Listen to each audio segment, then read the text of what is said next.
अगर मैं आपसे पूछूं आपकी राष्ट्रभक्ति क्या है? सनातन से हैं इतने स्वाभिमानी, अखिल ब्रह्मांड को हैरान कर दें। जो छीनो तो महाभारत लड़े हम, जो मांगो तो अंगूठा दान करें।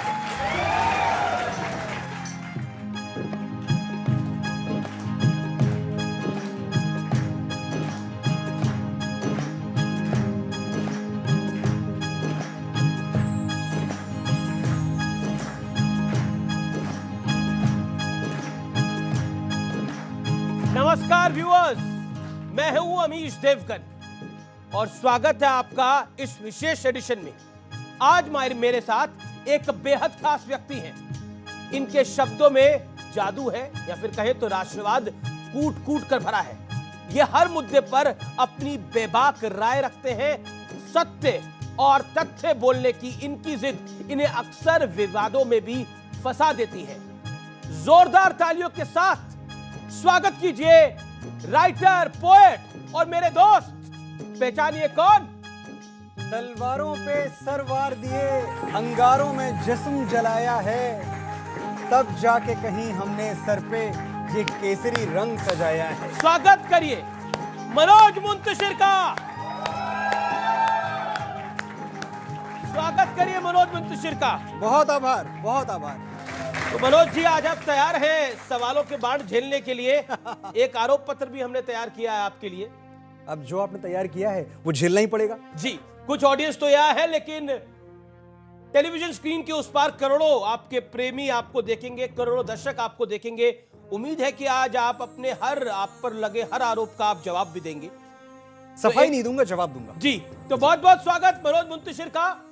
तेरी मिट्टी में मैं मिल जावा मॉडर्न इंडिया का वो गीत है जिसे सुनकर किसी के भी, आपके भी स्टूडियोज में रोंगटे खड़े हो जाएंगे। ये वही गीत है जिसने दुनिया को बताया कि मनोज मुंतशिर नाम का एक व्यक्ति क्या लिख सकता है। क्योंकि जब इस गीत को अवार्ड फंक्शंस में उचित सम्मान नहीं मिला तो उन्होंने अपनी इंडस्ट्री के खिलाफ मोर्चा भी खोल दिया। ये वही मनोज मुंतशिर है जो मुखर होकर मुगलों का गुणगान करने वालों पर सवाल उठाते हैं, और शायद यही वजह है कि इन पर अक्सर राजनीति से प्रेरित होने का और एक विशेष विचारधारा से जुड़े होने का ठप्पा लगाने की पुरजोर कोशिश रहती है। जिन मुद्दों पर बड़े बड़े सेलिब्रिटी बोलना अवॉइड करते हैं, मनोज मुंतशिर इन मुद्दों पर चुप रहना अवॉइड करते हैं। हालांकि इसके बाद इन्हें ट्रोल भी किया जाता है, विवादों में भी फंसाया जाता है, पुतले भी जलाए जाते हैं। मनोज मुंतशिर आज अनप्लग्ड हमारे बीच होंगे, हमारे सवालों का जवाब देंगे, अपने आरोपों पर भी जवाब देंगे जो उन पे आरोप लगेंगे। हम इनसे विवादों पर भी बात करेंगे, हम उनसे मुगलों से जो उनकी नाराजगी है उसको भी जानेंगे, मां की ममता की गहराई को भी समझेंगे, एक क्रांतिकारियों को जातियों के बंधन में बांधने की वजह भी तलाश करेंगे।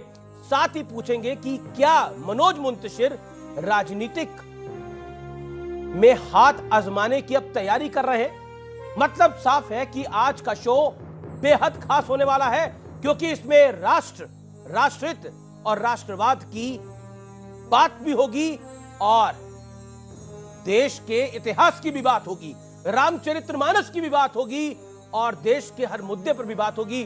तो स्वागत करिए मनोज मुंतशिर का।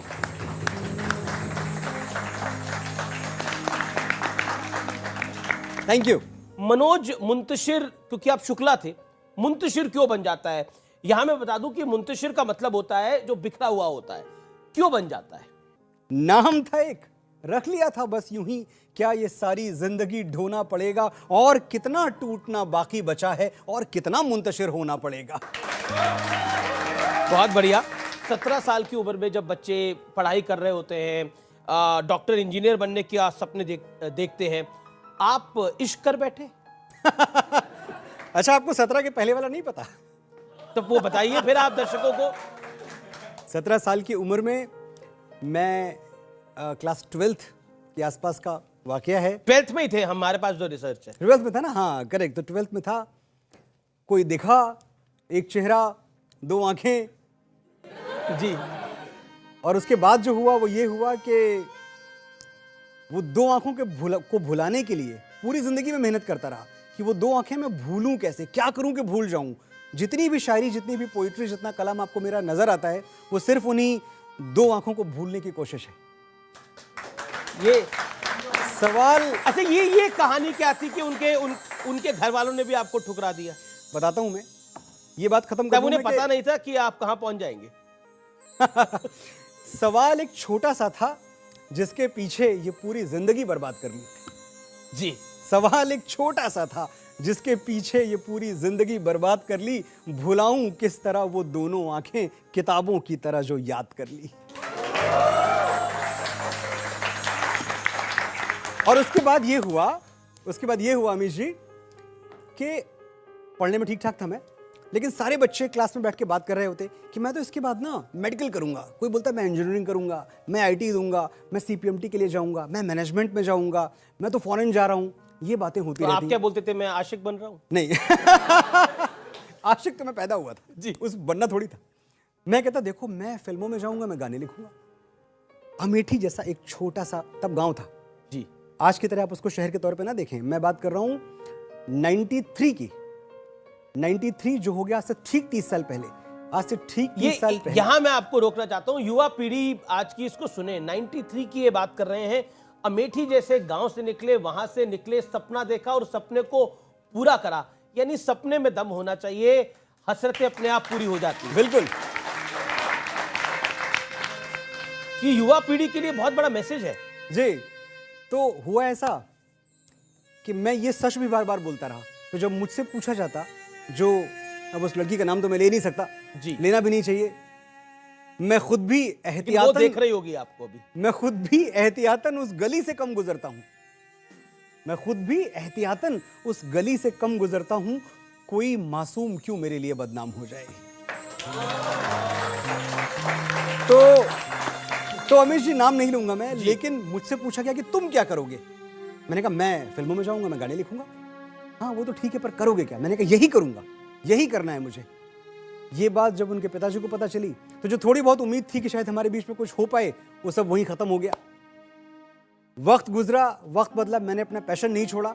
मैं ये बात तय करके आया था कि जिस चीज के लिए मुझे ठुकरा दिया गया, जिस चीज के लिए ये कहा गया कि तुम किसी लायक नहीं हो, किसी काम के नहीं हो, मैं उसी आसमान पर चमक के दिखाऊंगा। जी, जो लिखता है मुकद्दर की इबारत, वो तेरी सोच से ज्यादा बड़ा है। जिसे ठुकरा दिया मिट्टी समझकर, वो लड़का आज तारों पर खड़ा है। अब एक और किस्सा। जी, आपने पिताजी से मांगे 300 रुपए, या फिर आपके पिताजी ने आपको मुंबई जाने के लिए देने चाहिए थे 300 रुपए, लेकिन दे दिए 700 रुपए। हाँ। बोला कि वापसी की टिकट भी साथ ही लेते जाओ, उसके पैसे भी। उन्हें आप पे भरोसा नहीं था? देखिए पिता को भरोसा, एक ऐसी दुनिया की बात हम कर रहे हैं, किसको पता अमेठी में कि फिल्में क्या होती हैं, सिनेमा क्या होता है। कोई परी लोक है, कोई जादू नगरी है, पर्दे पे कुछ चलता है, लाल पीली तस्वीरें आती हैं जाती हैं। दिलीप कुमार साहब, अमिताभ बच्चन साहब, ये सब उस वक्त के नाम हुआ करते थे। लगता था कि ये कोई डेमीगॉड्स हैं, ये असली लोग नहीं हैं। तो मेरा बेटा एक ऐसी दुनिया में जाए जहां इसका कोई फ्यूचर नहीं है, कोई भविष्य नहीं है, ये डर बहुत लाजमी था। तो अगर मेरे माँ बाप ने भी नहीं भरोसा किया तो बिल्कुल ठीक है, उनका कोई दोष नहीं है। खुश हैं अच्छा लगता है। आपका शो देख रहे होंगे, आपका शो तो इतना प्रेस्टिजियस है, बहुत पसंद करते हैं आपको। बहुत बहुत शुक्रिया, मेरा प्रणाम कहिएगा। जी, मेरी माँ ने एक दो बार मुझे और आपको साथ में देखा टेलीविजन पे, और वो मुझे हमेशा फोन करके बोलती रही कि बहुत मजा आया, और मजा नहीं मजा जी, बहुत मजा आया मन्नू। और मैं तुम तो खैर ठीक ही बोलते हो, पर उनको मैं बहुत सुनती हूँ। जी चलिए, अपनी माता जी को भी हमारा प्रणाम कहिएगा। लेकिन एक सवाल आपसे जरूर पूछना बनता है यहाँ पर ऑडियंस के लिए। आपने अनूप जलोटा को झूठ क्यों बोला? अनूप जी एक तो इतने ज्यादा प्यारे इंसान हैं। मैं समझता हूं कि अगर वैसे कुछ लोग और इस देश में हों जो स्ट्रगल का दर्द समझें। हुआ ऐसा कि मैं स्ट्रगल के लिए यहां वहां भटक रहा था। मैं पहुंच गया एक दिन अनूप जी के घर में। अनूप जी ने कहा हाँ आइए बैठिए, क्या लिखते हैं आप? तो मैंने कहा मैं अनूप जी मैं भजन लिखता हूं। सोचिए, कॉन्फिडेंस देखिए। अच्छा भजन लिखते हैं, वाह वाह वाह, कुछ सुनाइए। मैंने कहा अनूप जी मैं लिख देता हूं पेपर पे, आप खुद पढ़ लीजिए, आप अच्छे से मीटर में पढ़ लेंगे, मैं क्या सुनाऊं। हाँ ठीक है, ये लीजिए पेपर और ये लीजिए कलम। मैं रियल टाइम में लिख रहा हूं। रियल टाइम जो होता नहीं है कि अब आप लिख रहे हो जय रघुनंदन जय सिया राम, कुछ ना कुछ तो मैं लिखने लगा। अनूप जी को मैंने दिया, अरे पढ़ने लगे अनूप जी, हाँ बढ़िया है। अच्छा और भी तो लिखा होगा? मैंने कहा हाँ और भी है। मैंने दूसरा भजन लिखना शुरू किया रियल टाइम में, फिर से दोनों मिला के 5-5 मिनट में लिखा होगा, और बिल्कुल अच्छा नहीं लिखा था। अनूप जी ने दूसरा भी फिर भी उन्होंने इतना खराब लिखा, फिर भी 3,000 रुपए दे दिए आपको। इसलिए क्योंकि वो ये चाहते थे मेरी मदद करना, लेकिन ये बता के नहीं मदद करना चाहते थे कि तुम्हारा सब किसी काम का नहीं है, फिर भी मैं मदद कर रहा हूं। वो मेरी खुददारी को, मेरे स्वाभिमान को सम्मान दे रहे हैं। जोरदार तालियां इस बात के लिए अनूप जलोटा के लिए। जी बिल्कुल। अमेठी से यहाँ बॉम्बे तक का सफ़र किया आपने, तो आपको कभी ऐसा नहीं लगा कि मैं कुछ गलत कर रहा हूँ, या फिर कभी डर लगा हो? सुनो, बड़के शहर और बड़के नाम वालों, अपने बड़प्पन का झुंझुना कहीं और जाके बजाओ। हमारे तेवर से टकरा गया तो टूट जाएगा। जी हम जिद पे आ गए ना बाबू, तो बड़े बड़ों का पसीना छूट जाएगा। हम जानते हैं तुम पावर में हो। तुम्हारे खरीदे हुए जौहरी हमको हीरा नहीं पत्थर कहेंगे, हम फिर भी चमक के रहेंगे। तुमने मसनद पे जो मुंसिफ बिठाए हैं वो हमको अदाकार नहीं मानेंगे, फनकार नहीं मानेंगे, कलाकार नहीं मानेंगे, गीतकार नहीं मानेंगे, हम फिर भी हार नहीं मानेंगे। चालू डब्बे में चढ़ के बंबई आएंगे और तुम्हारे हवाई जहाज से डबल ऊंचा उड़ के दिखाएंगे। तुम्हारे हाथ में पावर है, हमारे हाथ में ताकत, दोनों का अंतर जान लो। पावर वो कुर्सी है जो किसी की सगी नहीं हुई, चाहे कोई जिए या मरे, और ताकत वो बचपन का यार जो यारी में गर्दन कटा दे और उफ तक ना करे। तुम भी यार कमाल करते हो, शेर के बच्चे को चाबुक दिखाते हो, हमें सरनेम से डराते हो। जब छोटे लाल मास्टर डा से डर पढ़ा रहे थे, हम पेड़ की पुलगी पर चढ़ के आ से अमरूद खा रहे थे। उस क्लास में नहीं बैठे जहां डर का डिक्टेशन बोला गया, वो पानी नहीं पिया जिसमें छोटे बड़े का जहर घोला गया, और बाप के कंधे पे बंदूक रख के तो हमने चिड़िया तक नहीं मारी। बहुत सुन लिया तुमसे, हमारा बाप ये, हमारा बाप वो। आज हम तुमको अपना शजरा दिखाएंगे। गिनो, आज हम अपने बाप दादा परदादा सबका नाम गिनवाएंगे। पहले दद्दा का नाम नोट करो। रणबीर चौकड़ी चेतक वाले बौरा गए तो जिले इलाही का खून ठंडा कर दिए, घास की रोटी खा के मुगलिया सल्तनत को डंडा कर दिए। बड़के भैया हमारे 14 साल जंगल जंगल जोगी की सवारी फिरती रही और सिंहासन पे उनकी खड़ाऊं राज करती रही। एक कक्कू भी थे हमारे, फूटी आंख से करतब दिखा दिए थे, शब्द भेदी मार के गौरी को गुल्लैया बना दिए थे। और बाबा हमारे बड़के, एक पगलेठ राजा ने चुटिया खोल दी तो वैसा भड़के के गेम ऑफ थ्रोन्स खेल दिए, पूरा का पूरा मगध अकेले ठेल दिए। 4 काफी हैं कि और गिनवाएं? नोट करते करते तुम्हारी स्याही खत्म हो जाएगी, हमारे बाप दादा की मचाई हुई तबाही खत्म नहीं होगी। तो बॉटम लाइन बोल दे रहे, नोट कर लो। तुम अपनी खोपड़ी के पीछे वो चमकने वाला गोला लगवा लो, हम फिर भी तुमको अवतार नहीं मानेंगे। तुम्हारे नाम का कलमा नहीं पढ़ेंगे, तुमको परवरदिगार नहीं मानेंगे। तुम वंशवाद की जमीन खोद के हमें गाड़ दोगे तो हम बगावत का बीज बन के फूटेंगे, पर तुमसे हार नहीं मानेंगे। बहुत शानदार, बहुत शानदार।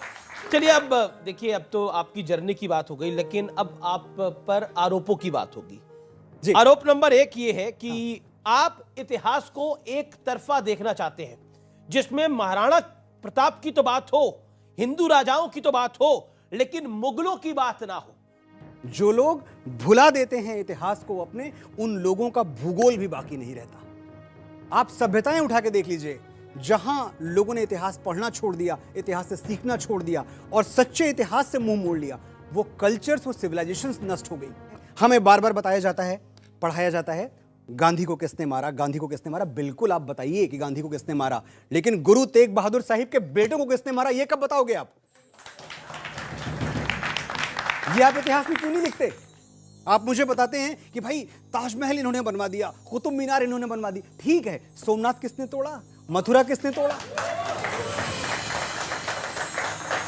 एक ऐसा देश जहां राधा कृष्ण की प्रेम कहानी है, एक ऐसा देश जहां नल दमयंती की प्रेम कहानी है, एक ऐसा देश जहां शिव पार्वती से बड़ी क्या प्रेम कहानी हो सकती है? 7 बार जन्म लेती है। इस देश में आपकी प्रेम कहानी क्या है? जोधा अकबर। जोधा अकबर का प्रेम एक, यहां भी हिस्ट्री से अगर आप जाएं डिटेल में तो पता चलता है कि जोधा नाम की कोई पत्नी अकबर को थी ही नहीं। हरखू बाई, एक आपको नाम पढ़ने को आता है, हिस्टोरियंस भी आपको बताएंगे।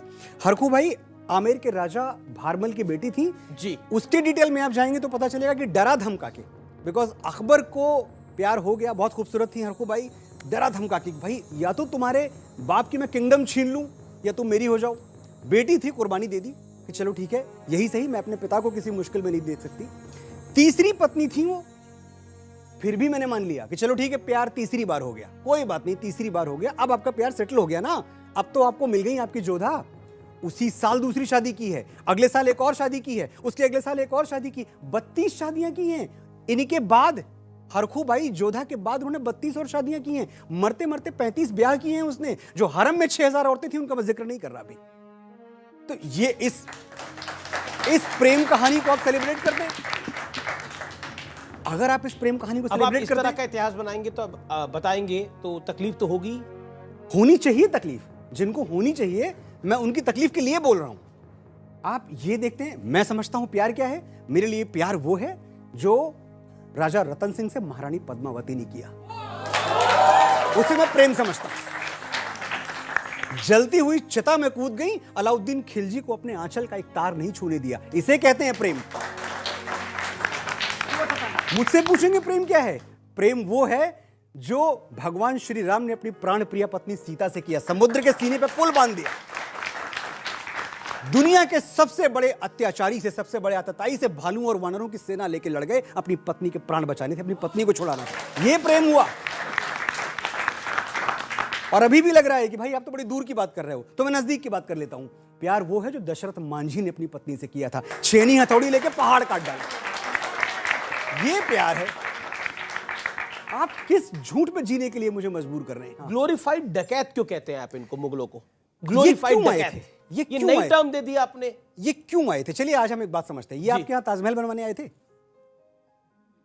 क्यों आए थे आपके यहाँ? मैं जानना चाहता हूँ। ऑडियंस के लिए लूट भाई हाँ, तो देख लिए ऑडियंस बोल रही है। अगर आप इतनी कहते हैं, भाई आपके पास तो ना ये आर्किटेक्चर होता, ना आपके पास म्यूजिक होता, कुछ होता ही नहीं अगर आपके पास ये मुगल्स ना आ गए होते, अगर ये खिलजी ना आ गए होते। मुझे इतनी हंसी आती है, म्यूजिक का जो पहला शास्त्र है सामवेद, वो हमने लिखा है, और म्यूजिक तुमने हमको सिखाया। 7,500 वर्ष पहले ऋषि वाल्मीकि ने रामायण लिख दी, और आप हमको म्यूजिक सिखाएंगे, हमको कविता सिखाएंगे। कालिदास ने 2,500 साल पहले मेघदूत लिख दिया, तुम हमको शायरी सिखाओगे। जब तक हम अलिफ बे में ना लिख दें तब तक हम पोएट नहीं हुए, तब तक हम कवि नहीं हुए। ये तरीका गलत है ना। मुझे आपके वजूद से कोई प्रॉब्लम नहीं है, लेकिन आप जब मुझे ये सब बताना शुरू करेंगे तो मुझे एतराज होगा। जब आपसे पूछा जाए कि आप कौन हैं, तो आपको कहना चाहिए कि देखो हमारी ओर, पहचानो हमें, हम वही हैं जो बाण भेद के धरती से धारा निकाल दिया करते हैं।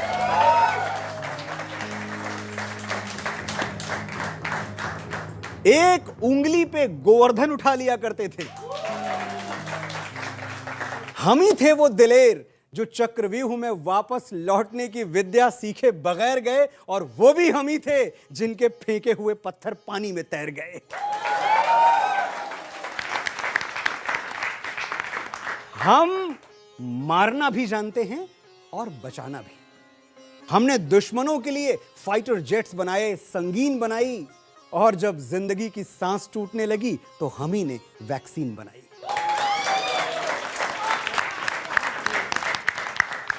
और लिख दिया उस वैक्सीन पे। कभी आप वैक्सीन का पर्चा लगवाने के बाद ध्यान से पढ़िएगा क्या लिखा हुआ है।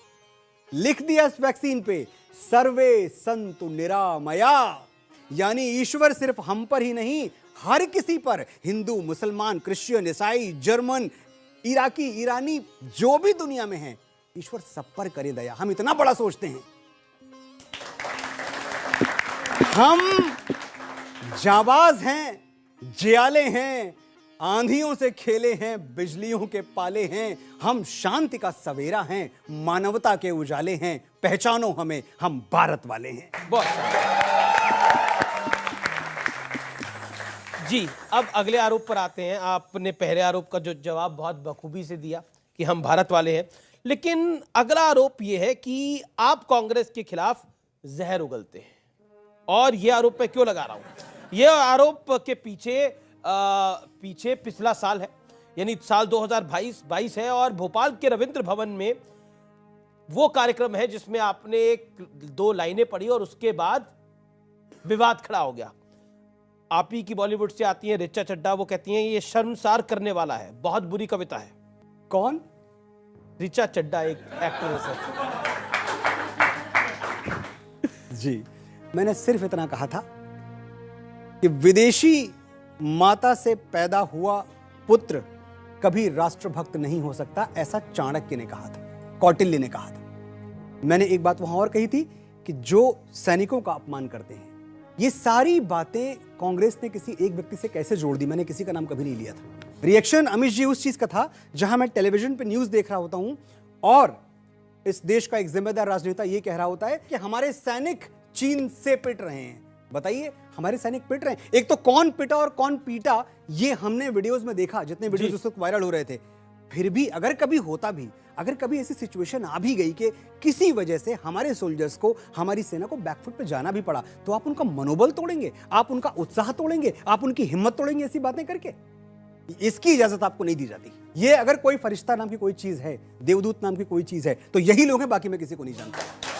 अब मैं आपको बताता हूं इस पे रिएक्शन क्या आया जी। सुप्रिया श्रीनेत कहती हैं कभी मनोज मुंतशिर इंसान हुआ करते थे, लालच में सबसे पहले ईमान बेच दिया है।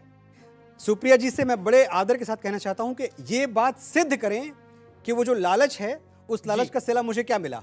मुझे अगर किसी ने कहीं, सब कुछ पब्लिकली ओपन है, 100 रुपए की कोई कमाई मेरी जिंदगी में किसी ने ये दिखा दी कि ये 100 रुपए आपको किसी बयानबाजी के लिए मिले हैं, ये 100 रुपए आपको किसी पार्टी विशेष या किसी विचारधारा विशेष के पक्ष में बोलने के लिए मिले हैं, उस दिन से लिखना पढ़ना बोलना सब छोड़ दूंगा। 100 रुपए प्रूफ कीजिए आप बस। पहले आपने मुगलों पर कहा कि ये सब कुछ आपको प्रोपेगेंडा के तहत बताया गया है, अब आपको उनकी भाषा से भी तकलीफ हो गई है, आपको औरत नाम से बड़ी समस्या है।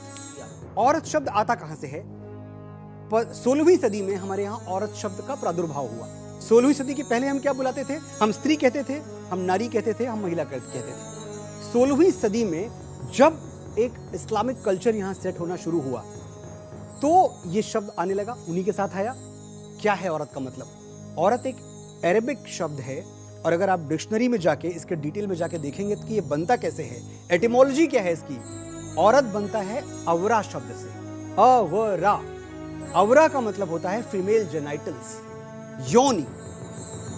ये एक संस्कृति होगी जिसने औरत को सिर्फ उसकी योनि से पहचाना होगा। हम औरत को, हम स्त्री को उसके चरित्र से, उसकी कीर्ति से, उसके यशगान से पहचानते हैं। मुझे इस बात पे एतराज है कि जो मेरे आसपास महिलाएं हैं, जो मेरी माँ हैं, जो मेरी भाभी हैं, जो बच्चियां हैं मेरे सामने, वो कल बड़ी होंगी। मैं चाहता नहीं कि इस देश में कोई उनको औरत कहे, उनकी पहचान को सिर्फ एक बॉडी पार्ट से जोड़ के देखे। इस पे मुझे एतराज है सर। आप पर आरोप है कि आप जातिवाद को बढ़ावा देते हैं। आरोप क्यों है मैं ये भी बता देता हूं आपको। आपने कविता लिखी जिसमें आपने लिखा जियो तिवारी जनेऊधारी। इसके बाद कुछ लोगों ने कहा कि आपने क्रांतिकारी को भी जाति के बंधन में बांट दिया है। अमिश का देवगन होना सूचना है, इट्स एन इंफॉर्मेशन।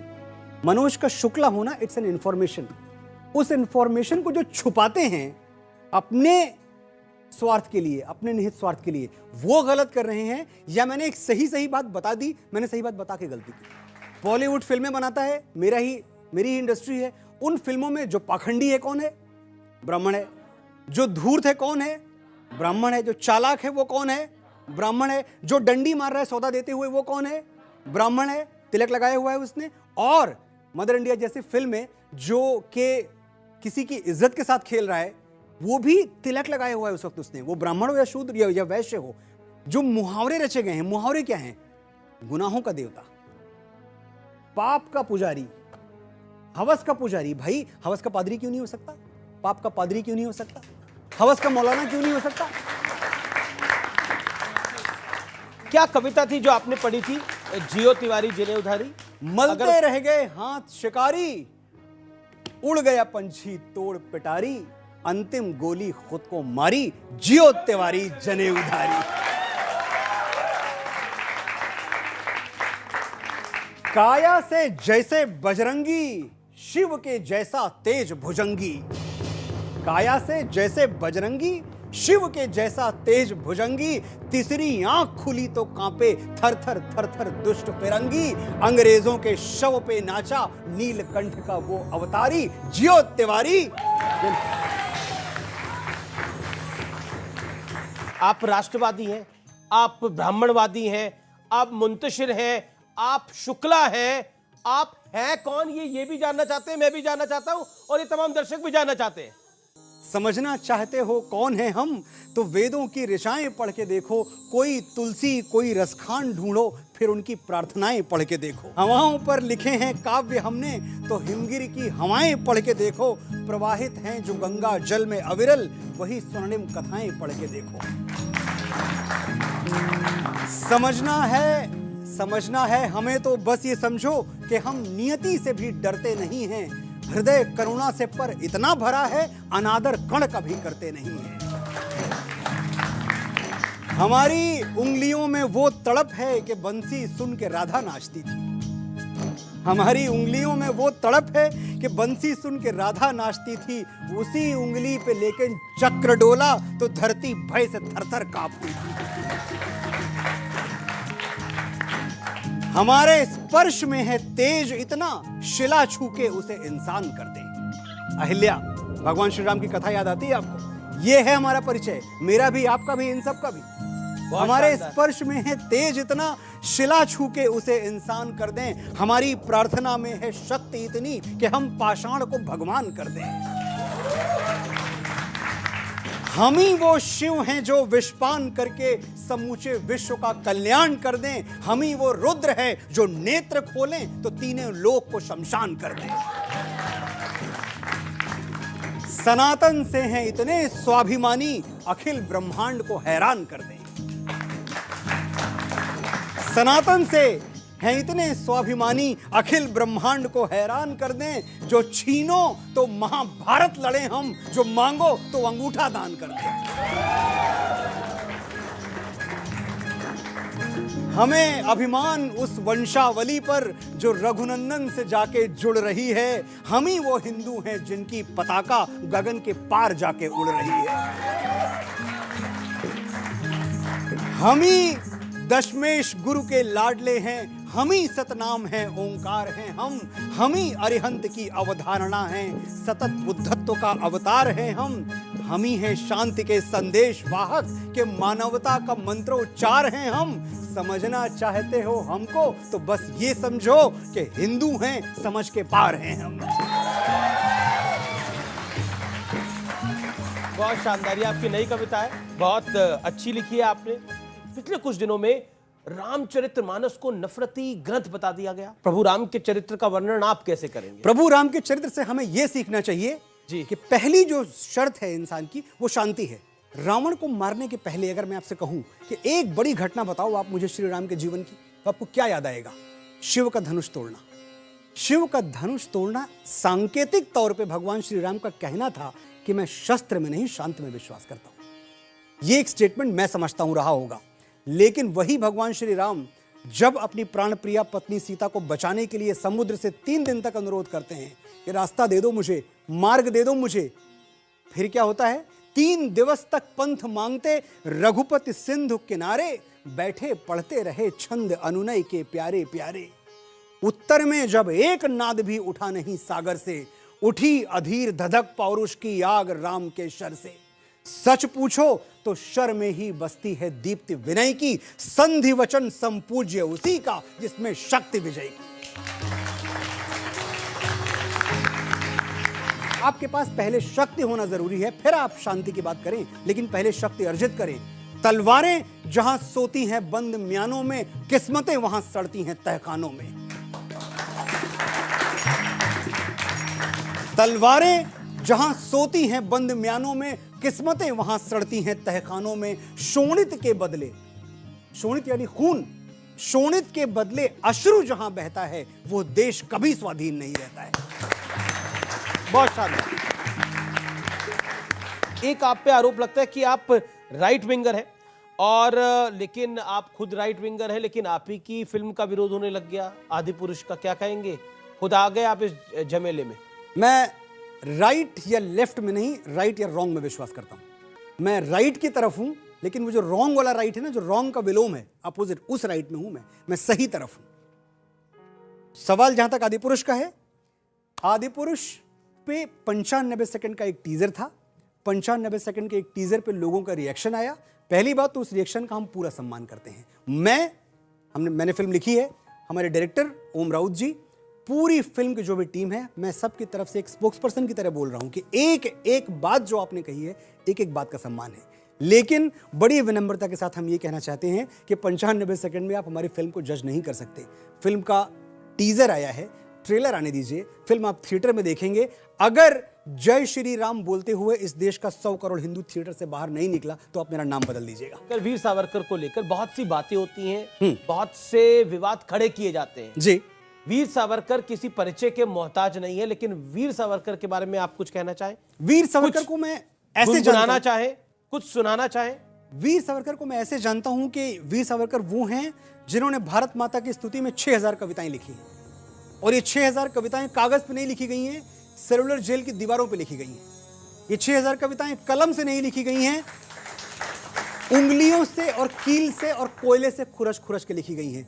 वो जानते थे कि कहीं ऐसा ना हो कि जो अंग्रेजियत का सीमेंट है वो इन कविताओं को नष्ट कर दे। उन्होंने 6000 कविताएं लिख के याद कर ली, रट ली, ताकि वक्त पड़े तो मैं भारत माता की शान में कविताएं सुनाऊं। एक कवि हूं मैं, मेरे लिए वीर सावरकर का परिचय ये है। मेरे लिए सावरकर का ये परिचय है कि ये वो व्यक्ति है जिसको काला पानी की सजा हुई, 2 कटोरी पानी पी के अंडमान सेलुलर जेल में 10 साल तक ये भारत माता के लिए अपनी आवाज बुलंद करते रहे।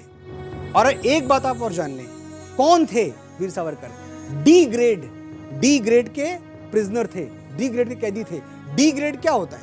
डी यानी डेंजर ग्रेड, जिसको ब्रिटिश गवर्नमेंट इतना खतरनाक मानती थी कि इस पे सारे जितनी चीजें थी, जितने हंटर चलाने थे इनमें चला दिए, जितनी इसको पनिशमेंट्स देनी थी दे दी, लेकिन ये आदमी कंट्रोल में नहीं आ रहा है। तो अब तरीका क्या है? कि डेंजर कैटेगरी में आ गया है, इसको आप भेज दीजिए अंडमान की सेलुलर जेल में, जहां ये यातनाएं सहेगा। काला पानी की सजा का काला पानी, और इसका संपर्क कट जाएगा पूरी दुनिया से। ये थी डी कैटेगरी। और एक और कैटेगरी होती थी ए कैटेगरी, जिसके कैदी पंडित जवाहरलाल नेहरू हुआ करते थे।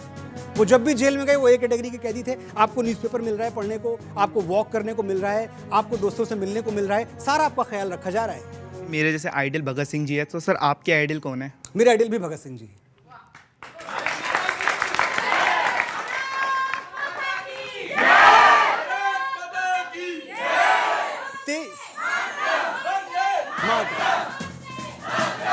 और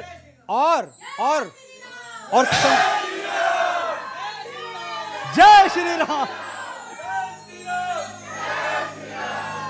और समय आ गया है कि हम अपने मुहावरे बदलें। हमारा मुहावरा क्या है? जो जीता वही सिकंदर। अरे जो जीता वही भगत सिंह क्यों नहीं? जो जीता वही बाजीराव बलाल क्यों नहीं? जो जीता वही महाराणा प्रताप क्यों नहीं? जो जीता वही छत्रपति शिवाजी महाराज क्यों नहीं? चलिए अब एक अलग राउंड है, और वो है रैपिड फायर राउंड। और इस रैपिड फायर राउंड की शुरुआत करते हैं हम। पहली तस्वीर जी स्वामी विवेकानंद की है, क्या कहना चाहते हैं मनोज जी? 1893 का जो शिकागो भाषण है वो मुझे स्वामी जी को देखते ही याद आता है।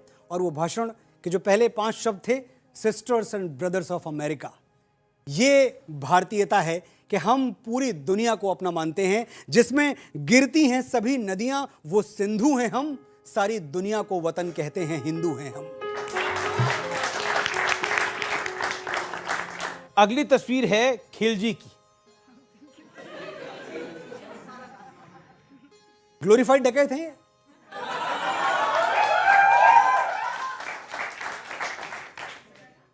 ये वो हैं। इन्हीं की सल्तनत को डंडा कर दिए थे। हाँ, मतलब ये तो नहीं थे उस वक्त, लेकिन हाँ, जो इनके आगे आने वाले बाप दादा थे। जी अगली तस्वीर महाराणा प्रताप की।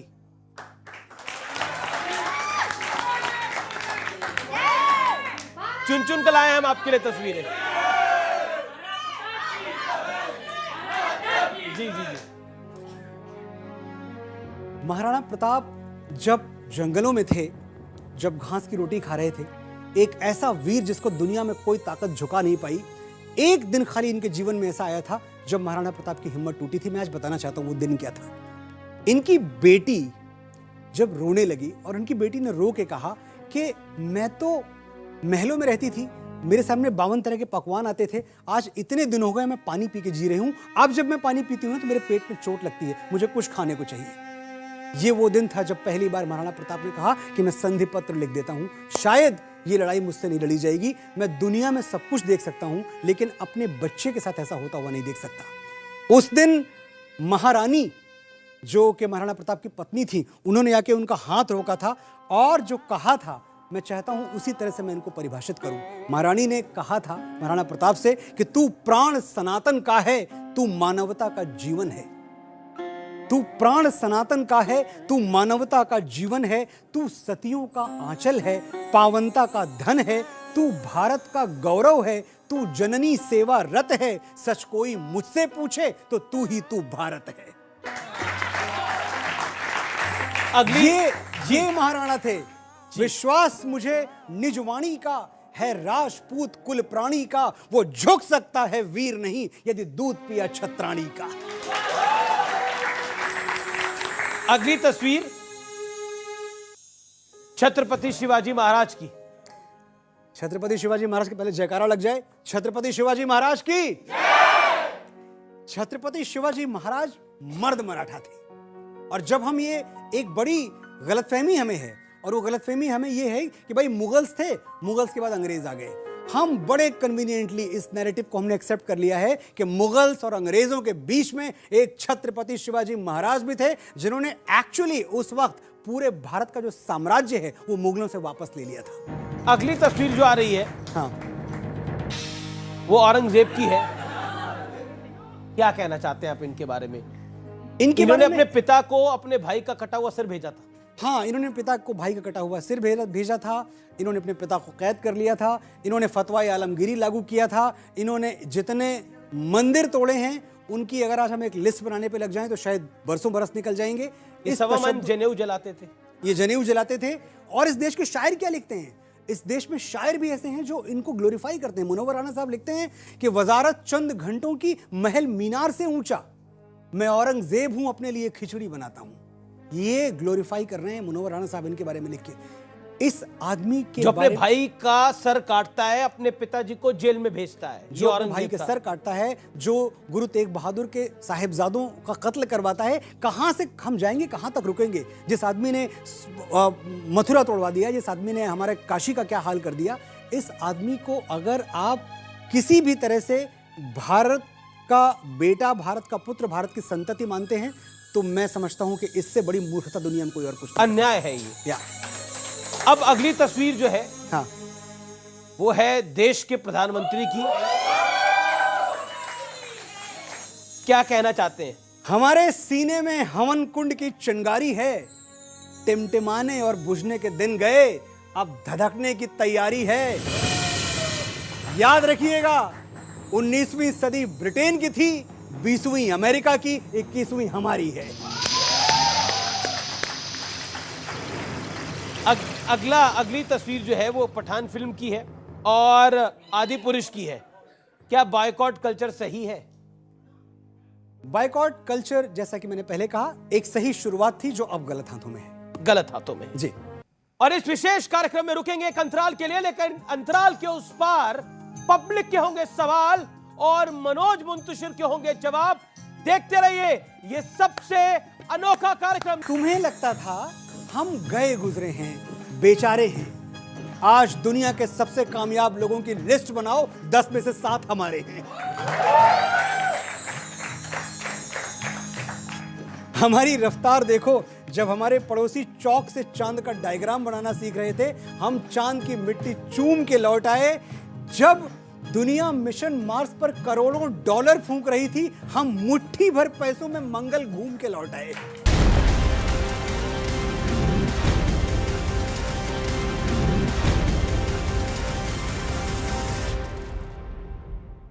अगली तस्वीर आपके फेवरेट, आपको बड़ा पसंद करते हैं वो।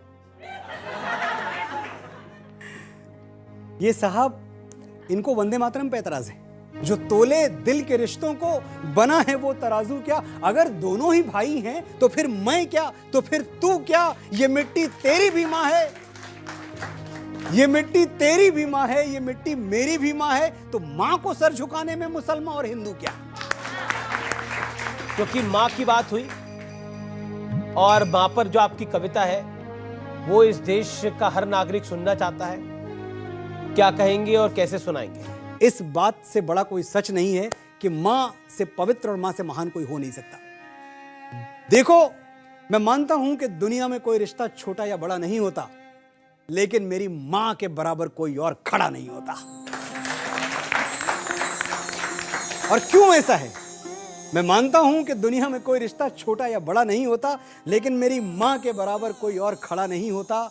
मेरे इंतजार में खुली आंखों से बस वही सो सकती है। मैं रात के 2 बजे घर आता हूं, मन्नू घर आ गए, कुछ खाया, 2 बजे जाग रही और खा के आया हूंगा, पर जब तक मैं कह न दूं कि मैंने कुछ खाया हुआ है, हाँ मम्मी आप सो जाओ, तब तक सोएंगी नहीं। मेरे इंतजार में खुली आंखों से बस वही सो सकती है। मेरे दुख में मुझसे ज्यादा बस वही रो सकती है। माथा चूम के मुकद्दर बदल देने का जादू उसी को आता है, और उसी का हाथ है जो थर्मामीटर से भी ज्यादा करेक्ट टेम्परेचर बताता है। मैंने रिश्तों की तमाम किताबें पढ़ के देख ली, पहले पन्ने पर मां का ही नाम लिखा था। वो मुझ पे तब से जान देती है जब मैं प्रेगनेंसी स्ट्रिप पर सिर्फ एक लकीर बन के दिखा था। हिसाब लगा के देख लो, दुनिया के हर रिश्ते में कुछ अधूरा आधा निकलेगा। एक मां का प्यार है जो दूसरों से 9 महीने ज्यादा निकलेगा। हम एक ऐसे देश में हैं जहां बड़ी से बड़ी मुश्किल बगैर हमारे पिता को चीरे हुए हम तक नहीं पहुंच सकती। ऐसी ढाल हमारे पास है।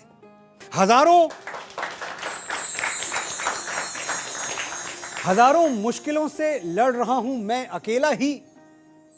हजारों मुश्किलों से लड़ रहा हूं मैं अकेला ही। दुआएं साथ हों जिसके, उसे लश्कर नहीं लगता। मेरे बाबूजी बूढ़े हैं मगर अब भी ये आलम है, वो मेरे पास होते हैं तो मुझको डर नहीं लगता। मैं डरता नहीं, किसी मुश्किल, किसी आफत, किसी बला से नहीं डरता। मैं जानता हूं अगर मेरा वक्त बिगड़ जाएगा, अगर मेरे पैरों में दुख का कांटा गड़ जाएगा, तो कोई है जो मेरे लिए भगवान से भी लड़ जाएगा। जब तक वो झुर्रियों भरे हाथ मेरे सर पे हैं, मेरा गुरूर जिंदा है, मेरा रुआब जिंदा है। कयामत भी आ जाए तो मेरा क्या बिगाड़ेगी, अभी मेरा बाप जिंदा है।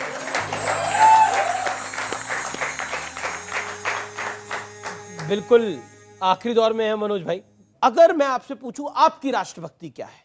मैं बार बार कहता हूं कि विश्वगुरु तो हमको बनना है और विश्वगुरु आपके ही दम पे बनना है। कैसे बनेंगे?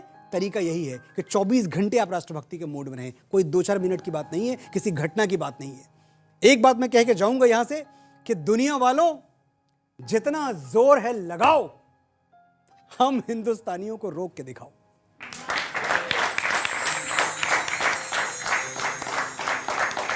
दुनिया वालों, जितना जोर है लगाओ, हम हिंदुस्तानियों को रोक के दिखाओ। हम 75 साल पहले नहीं रुके जब मिट्टी में घिसट रहे थे, घुटनों पे रेंग रहे थे। अब क्या रुकेंगे? अब तो हमने पंख उगा लिए हैं और सैकड़ों आकाश कंधे पे उठा लिए हैं। फिर भी मुकाबला करना चाहते हो तो मैदान में आओ, हमें रोक के दिखाओ। तुम्हें लगता था हम गए गुजरे हैं, बेचारे हैं। आज दुनिया के सबसे कामयाब लोगों की लिस्ट बनाओ, 10 में से 7 हमारे हैं। हमारी रफ्तार देखो, जब हमारे पड़ोसी चौक से चांद का डायग्राम बनाना सीख रहे थे, हम चांद की मिट्टी चूम के लौट आए। जब दुनिया मिशन मार्स पर करोड़ों डॉलर फूंक रही थी, हम मुट्ठी भर पैसों में मंगल घूम के लौट आए।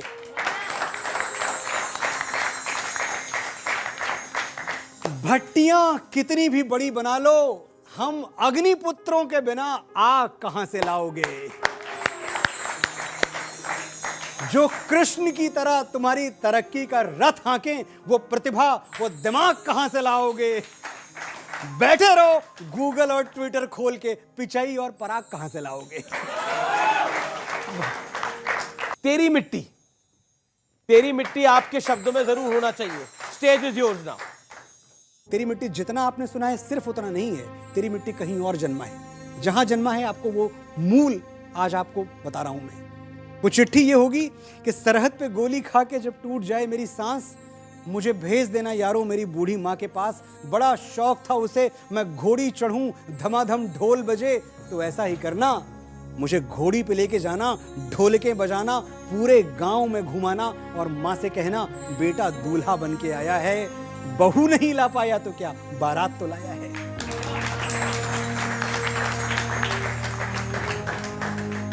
मेरे बाबूजी पुराने फौजी बड़े मनमौजी, कहते थे बच्चे तिरंगा लहरा के आना या तिरंगे में लिपट के आना। कह देना उनसे, मैंने उनकी बात रख ली, दुश्मन को पीठ नहीं दिखाई, आखिरी गोली भी सीने पे खाई। मेरा छोटा भाई, उससे पूछना क्या मेरा वादा निभाएगा। मैं सरहदों से बोल के आया था, एक बेटा जाएगा तो दूसरा आएगा। मेरी बहना, उससे कहना मुझे याद था उसका तोहफा, लेकिन अजीब इत्तेफाक हो गया, राखी से पहले ही भाई राख हो गया। वो कुएं के सामने वाला घर, 2 घड़ी के लिए वहां जरूर ठहरना। वहीं तो रहती है वो जिसके साथ जीने मरने का वादा किया था। उससे कहना कि भारत माँ का साथ निभाने में उसका साथ छूट गया, एक वादे के लिए दूसरा वादा टूट गया। बस एक आखिरी गुजारिश, मेरी आखिरी ख्वाहिश, मेरी मौत का मातम ना करना। मैंने खुद ये शहादत चाही है, मैं जीता हूं मरने के लिए, मेरा नाम सिपाही है। ये चिट्ठी जो मैंने आज से कई साल पहले लिखी थी, ये चिट्ठी बुनियाद बनती है तेरी मिट्टी की।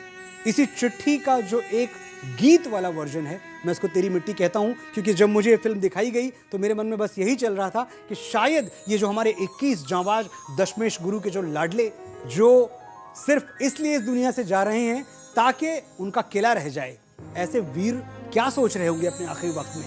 तो वो यही सोचते हैं कि तलवारों पे सर वार दिया, अंगारों में जिस्म जलाया है, तब जाके कहीं हमने सर पे ये केसरी रंग सजाया है। ऐ मेरी ज़मीं अफसोस नहीं जो तेरे लिए 100 दर्द सहे, महफूज रहे तेरी आन सदा, चाहे जान मेरी ये रहे न रहे। बहुत शानदार, बहुत शानदार। ऐ मेरी ज़मीं महबूब मेरी, मेरी नस नस में तेरा इश्क बहे, फीका न पड़े कभी रंग तेरा, जिस्मों से निकल के खून कहे। तेरी मिट्टी में मिल जावा, गुल बन के मैं खिल जावा, इतनी सी है दिल की आरज़ू, तेरी नदियों में बह जावा, तेरे खेतों में लहरावा, इतनी सी है दिल की आरज़ू। जय हिंद, जय हिंद, जय भारत। बहुत बहुत शुक्रिया Manoj ji. Thank you, thank you.